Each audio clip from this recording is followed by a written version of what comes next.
Hello అందరికీ! ఇక్కడ మీరు చూస్తున్న ఈ కేక్ వచ్చేసి నిన్న పెట్టాను కదా! దాని కంటిన్యూషనే పార్ట్.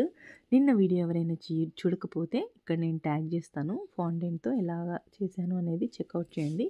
వీడియోలో స్టార్టింగ్‌లో చూపించిన విధంగా నేను యెల్లో కలర్ రేడియంట్ యెల్లో అనే షేడ్ యూజ్ చేశానండి. మళ్ళీ కొద్ది క్వాంటిటీ విప్పింగ్ క్రీమ్‌లో ఈ కొద్దిగా ఇంకొక 2 డ్రాప్స్ ఎక్కువ జెల్ కలర్ యాడ్ చేసి ఇలా కొద్దిగా డార్కర్ షేడ్ వచ్చింది.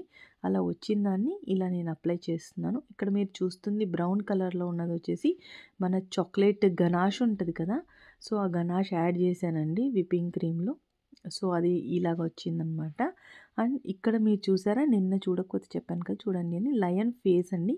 ఇక్కడ అసెంబ్లీ చూపిస్తున్నాను నేను. కొద్దిగా మనం జాగ్రత్తగా ప్లేస్ చేయాలి.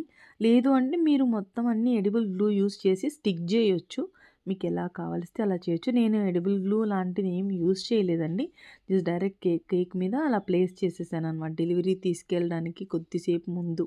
జస్ట్ అంటే ఒక 10 మినిట్స్ ముందు వాళ్ళు వస్తానన్నప్పుడు నేను అన్నీ ప్లేస్ చేశాను. ఇన్‌కేస్ మీకు అలాంటి భయం ఏదైనా ఉంటే వెనకాల వైట్ చాక్లెట్ అయినా మెల్ట్ చేసి అప్లై చేసుకోవచ్చనమాట.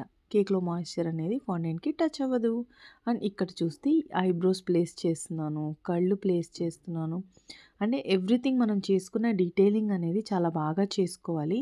అంటే మనకు రెఫరెన్స్ పిక్‌లో ఎలా ఉందో అలాగా ఏ సైజెస్‌లో ఉన్నాయి అని చూసుకొని కరెక్ట్‌గా అదే సైజెస్ కట్టర్స్ యూజ్ చేయాలి. లేదా మనం నాజిల్స్ యూజ్ చేయాలి.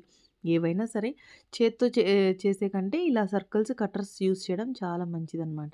ఇక్కడ మీసం 3 డాట్స్ పెట్టి కేక్ లుక్ ఫినిష్ చేశాను. Weight 1 KG. Flavour blueberry. Bye.